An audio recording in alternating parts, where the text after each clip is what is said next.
What up, y'all? Illegit here once again.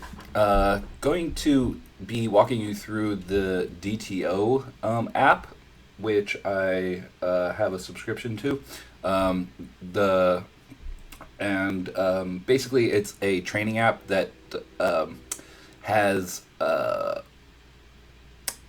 pre. I don't know what you would call it. Like it's basically programmed with the solutions from solvers for various different stack depths and positions.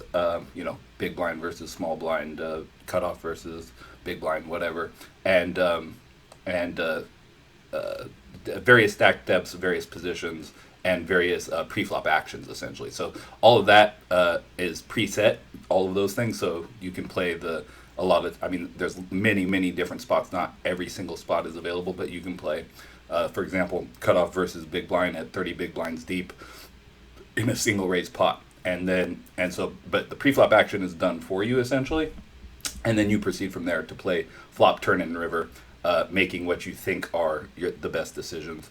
And then it gives you real-time feedback, essentially, on whether your decisions are GTO or not. It also gives the evaluation, so you can see the game tree and like what percentage of the time you should be betting big, what percentage of the time you should be checking, etc. So we'll just go through it, and you guys will get the hang of it.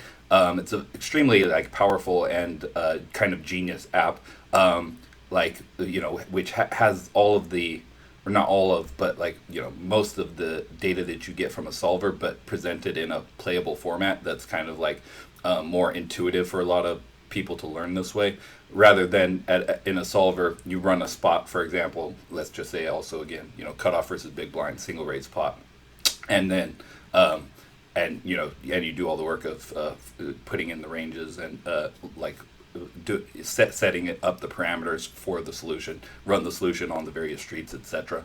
But then to go through it, the way it displays the results is how you would play your entire range from that spot, which is a lot of information to try to absorb, whereas this has all of that information, but you look at it one hand at a time and play them through. So it's an incredible tool. Actually, I'm very stoked on it, and I highly recommend it for anyone who plays poker competitively, for studying purposes. All right, let's just get into it, and you'll see how it works. All right, so we can play all these different stack depths. It's more geared towards tournaments, obviously, because there's 25 big blinds, 25 to 50 big blinds, and then 60 to 100 big blinds. So the 100 big blinds is the most relevant for cash players, but there's not a ton of 100 big blind spots. So it's more geared to tournament players. Let's start off with medium, and we'll go single raise pot to start. And we can just go with this first spot. It also shows you, if you click the details ahead of time, you can see what the pre-flop ranges are for the spot. So this is for the button, and this is his opening range, and then this is a small blind's flatting range. But in the actual app, you can also see the ranges at any time by just clicking the player, which is also very cool. So if we just clicked right here right now, it would show us. Okay, so pre-flop action is shown over here. If you're playing one particular spot, it's always going to be the same. And in this case, the button raises to 2.1x. The stack sizes are 30 big blinds, as shown here. And then DTO is the small blind and has called. Okay, and now he's checked. Question is, do we c-bet or check? My guess is it's either 3.6, large bet. It's a mix, essentially, between 3.6 and check. I'm not sure exactly what distribution. I don't think it's a small bet on this texture, though, because it's a very middle connected texture. So, but I'm going to go with 3.6, and already I'm wrong. And so inaccuracy means basically a small loss of EV, by 0.1 compared to the higher EV play that you could have made. And in this case, so small bet was the worst, big bet was second worst, and check back is actually best. But you don't lose a ton of EV by making the big bet. So it kind of kicks you out of the hand, and you might be thinking, okay, well, but what happens if I had made the right play? What do we do on the turn? Well, you can do that with retry fixed, and then the actions, if the DTO opponent, which is a bot programmed according to GTO to play perfectly, essentially, if if sometimes he's supposed to make strategies though, right? Sometimes he's supposed to do something 30% of the time, sometimes 70% or whatever. If you do retry fixed, he'll do the same line that he took in the previous hand so that you can try to replicate it because you want to see it. Mixed, he might change a strategy, so he might donk lead here, for example, because he's supposed to do that, 5% of the time. I doubt it, but just for example. Okay, so in this case, we're going to check back. Okay, and then it lets you get to the turn. Now we have an open ender. That's kind of a glitch. And bottom pair, I think this is a clear just call. Although we do have a good blocker to the nuts, obviously, which we could start trying to rep here. So I'm not sure. Maybe it wants to do that sometimes. But I think it's mostly just call. Okay, now we made the second nuts on the river. Question is, what size do we go here? If we had busted spades of some kind, I think we would go fairly large. Also, with the straight on the board, I think we can go larger. I'm not sure about that, but I'm pretty sure. So let's go 13.9. And no, it doesn't like it. Although it's also not. It's not a mistake or a blunder to do that size.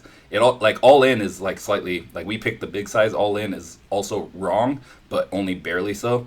The best is just a big bet. I thought with the straight on board you could do like more large betting, but apparently not. I mean, very large betting, as in over betting, but apparently not. It just likes the big bet. So, all right. So, and then the other thing you can do, which is cool, is you can click down here and see like your results compared to other people's.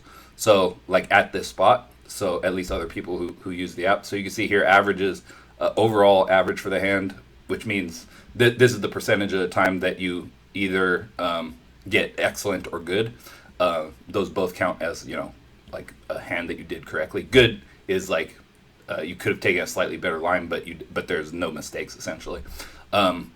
Whereas excellent is the optimal essentially. So here average is 53% right. I get 64% right on average, and then in and out of position. Out of position I'm actually best. So it shows average and then best, and so best that you see is 71%. I'm best with 71%, and then you can also see EV loss for each of the places. I'm actually in position and out of position. I'm best. You can at EV loss I have the lowest number, 0.05, 0.05, 0.04, 0.04. But then the overall best is less, and I think that's mainly because you can have a fewer amount of hands for this, because it doesn't make sense for me to be in position and out of position best, but then overall best to be smaller. Except I think he's just played less overall hands basically, which is why that and that explains that like anomaly kind of. Anyways, so that's kind of like everything that the app has. Also here you can go. Either you just continuously play small blind if you want to focus on small blind out of position play, or you continuously play button. Generally I leave it on random and mix it up between the two because I just feel like practicing both. Okay, so on this texture, I think a lot of people nowadays like small c bets, which is fine but basically what you learn from GTO is that you should have a mix of strategies depending on board textures, and sometimes, and a lot of times, small bets are preferable, on the flop when you're continuation betting in position, on lots of different boards.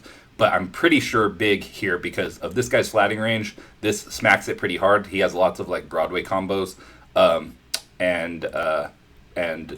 suited hands.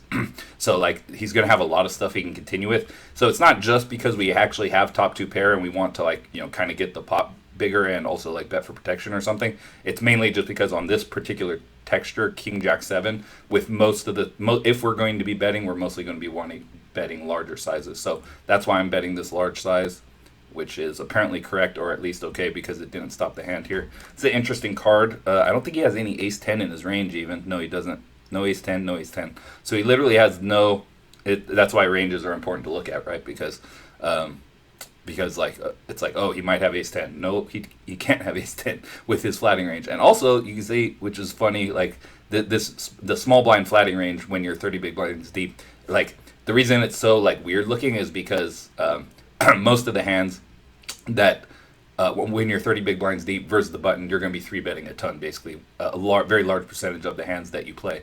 And even these hands that you show, like you only have them 30%, and I just clicked, you can see for this you have 40%, 50%. Almost none of the hands you have fully, except for King 8 suited for some random reason. But like most of these, you don't even have these. So like you're mostly just doing folding and three betting from the small blind here with a very small amount of flatting. So, but if you notice that he has zero king queen in his range and zero ace 10, our hand becomes like even more extremely nutted. Obviously, it's still a very strong hand even on a queen turn, but when people have potentially king queen or potentially ace 10, then it's not as super nutted. Now it's still like super nutted essentially. So I think we're supposed to just see bet big here, mainly just to get value and protection. And so far, so good. 9 is a really atrocious card, but the question sometimes it still wants us to shove on pretty bad-looking rivers, though. So like it can be confusing. As we said, he has no zero ace 10, but he has a bunch of 10x, like a bunch of queen 10, jack 10, king 10, a very solid amount of that. But that's still not that much, right? Like he shouldn't have 10-8. So it's just like these hands here, like none of these 10s through here. He just has king 10, queen 10, and jack 10. We bet flop and we bet turn. He should fold most of his jack 10s, I would think. Actually, no. He's probably going to call almost all of those. But the question is now, do we value shove it? And I'm tempted to, but I think it's going to tell me, yeah, I probably should. Like, just try to get hero calls because, like, he has so little value, but it's also, like, the worst card besides an ace, essentially. Well, and like 9 of spades, obviously, would be worse. But do we only value shove 10 here? Is that the only thing we value shove on this texture when the SPR is so small? I'm not sure. Still don't know. It's very confusing. I'm gonna. Oh man, I feel like checking back, but I'm gonna shove. Okay, he does have king 10, but okay. So and this illustrates a principle which is obvious if you're familiar with concepts of game theory optimal strategies and what you're supposed to be doing. So he called us and he had a straight. And yet it says excellent. Well, how does that work? If you're not accustomed to these things, you're probably thinking, well, if he had the straight, why is it excellent to go all in? Shouldn't you have checked back? No. The answer is you do what is the optimal play against the entire range of hands that he could have and all of the calls that he could possibly make. And with all of that considered, then the right play is to go all in on the river. So let's look at evaluation real quick. And you can see I took the optimal line here. So there's a little bit of mixing on the flop between big sizing and small sizing. I think on the King Jack 7 texture, I said, oh, like you always go big here. I think that's more true when you don't have top 2 pair, essentially. Like if you just have top pair or if you have a draw or if you have something weaker, then I think it's even more inclined towards big betting, like 80% of the time or 100% sometimes on that texture because you're not blocking his calling range the way that you are holding a king and a jack in your hand. It's harder for him to have a king if you have one. It's harder for him to have a jack if you have one. So there's basically less stuff that he can call you with, and that's why it's more of a mix between small and big betting with this particular holding, I think. But that's take it with a grain of salt because that's like what I've intuited from studying through DTO, but I'm by no means an expert. Okay, and then the turn's 100% large bet. Obviously, he still has like tons of draws and like worse one pair has one pair of hands that he's going to call. And also, as we saw in his pre-flop range, like we don't even have to be worried that he kind of like has us coolered really at all. And then river, like checking back is not a huge losing play, but I feel like it's still a shove. You might get hero calls from certain one pair hands or worse 2 pair hands. So yeah, I think it's still a shove, and apparently I'm right. So that's cool. We got that one right. Okay. Cool. So that was an interesting hand. But the point is just because he happened to have king 10 in that particular run out, that doesn't matter essentially. You don't play according to the results of one hand. You play to maximize your profit over all of the hands that you will play and against all of the range of hands that he could have. And shoving is the more profitable play there. And if it wasn't, then it would not tell me excellent. It would say no, error. So and right away. This is what's cool about this app is you get immediate feedback on your action. Whereas if you're playing in a game, Obviously, if you are not sure about a spot, you can tag it, go back, review it, use a solver if you have access to a solver, or like ask people who are good players and who know what the right play would be to and sort of like work out what you should have done after the fact like that. And also, you can try to just go through it intuitively, at least if you're an experienced player, and ask yourself certain questions about his range and try to just figure it out on your own. But that is obviously of limited utility. But yeah, but this tells you instantly, so you get instant feedback, and you can almost, and the way that the feedback comes is it's like almost like Pavlov's dog, like training you not to do something if it's bad, because like it's like if you're trying to work your way through the hand and then you make a mistake and it cuts off the hand, it's almost kind of annoying, and you're like, ugh, and then like and it also makes your percentage go down or whatever. You're like, gosh dang it. But that like feeling is like training you, like as you're feeling that, you're like, I don't want to feel that anymore, so I want to like get all of the answers to what the right thing to do in every spot is. And so yeah, it's a really like fantastic way to learn, I think. All right, so here, this board we're going to be c-betting a high percentage at a time. I think it's another texture where we need to go big. Sometimes I think we have some small percentage of check back, give up type hands. With backdoor spades, I don't think this is one though, so I think we should go large. And we get him to fold a hand as good as Queen 10, which is just a gut shot, obviously, but he has no diamond in his hand. But yeah, it's 100% c-bet. So back to what I said before, obviously this texture is slightly different than the King Jack 7 texture. Ace Jack 7, a flush draw on board, is slightly different than King Jack 7, but it's very close, obviously. And you remember on that hand, we had a king and a jack in our hand, and it was a 60-40 split between big bet and small bet. Here it's 100% bet, and we don't have any pair in our hand, essentially. So yeah, that's just worth noting. All right, continue. We'll do just a couple more. I don't want this video to get too long. But yeah, go ahead and like and subscribe, and also follow me on Twitch at the twitch.tv/theillegit. I sometimes stream tournaments, but also sometimes just stream DTO because I like just learning with DTO. Okay, so we flop a flush draw. Another fairly connected texture, not as much as those other two boards with this 4 kind of dangling down there. So you might be able to get away with some small betting here, but mostly want to bet definitely with one high card out there, I believe. Although this is a pretty good board for his range, like his flatting range is going to have a lot of Jack X and Queen 10X, stuff that's connected with it pretty good. Although with our 10, we're blocking some of it. Let's go with small. I'm not really sure in this spot. Yeah, let's see. So it was a mistake. It wants to check back purely, which is interesting. All right, so let's try it again. Pure check back here. Okay, I don't know why it's taking so long, but okay. Well, it's because of this simulator app that I have that's like not. It's just kind of like slow. Okay, so it wants to pure check back here with a spade draw, which is interesting. I tend to almost always see bet spade draws in spots like this, but it's good to know that that's like not something great to do, at least with all of them. I think if he had an ace high spade draw, is much more likely to bet it, obviously, because you want to obviously maximize value more with the stronger flush draws. And then also having a 10 is good because on boards like this we can easily call now that he's bet big. Also, if he had checked, we could start representing that we check back with a hand like King 10, which we definitely would do sometimes. So here we just call, and now obviously we just call happily and win. Okay, and we can look at the whole tree of decisions and see what we should have done on every street. And so here is so check back. Turn only option is call, no shoving, you'll see, as a semi-bluff, even though you have a 10 in your hand. Shoving's not terrible, but yeah, it's still not good. And then obviously call on the river. The other thing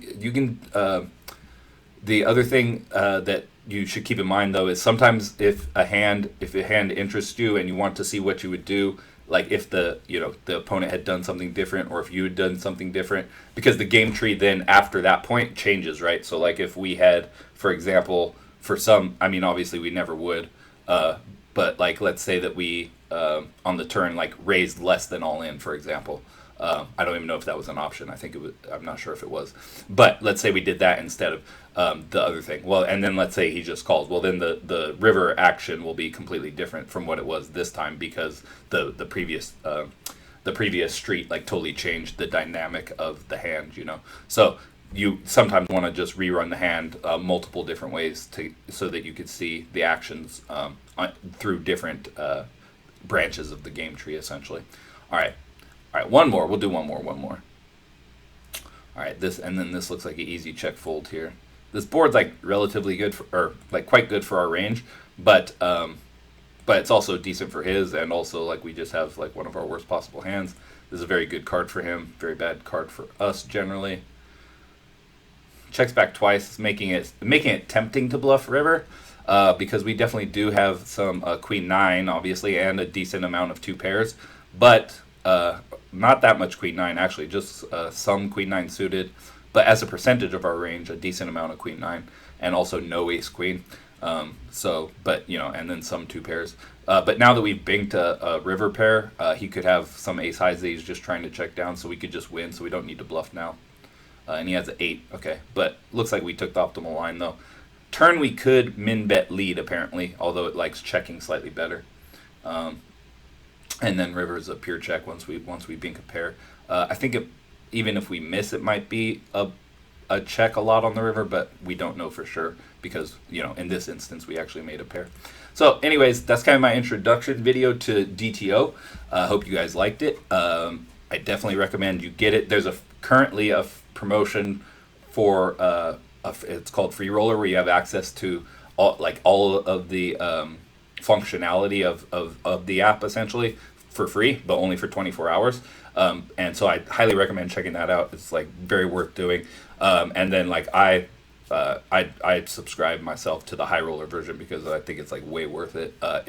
If you're trying to like make money playing poker, it's probably too steep if you just play like purely like recreationally or whatever. But the value of it is just insane. So anyways, hope you liked the video. We'll talk to y'all later. Peace.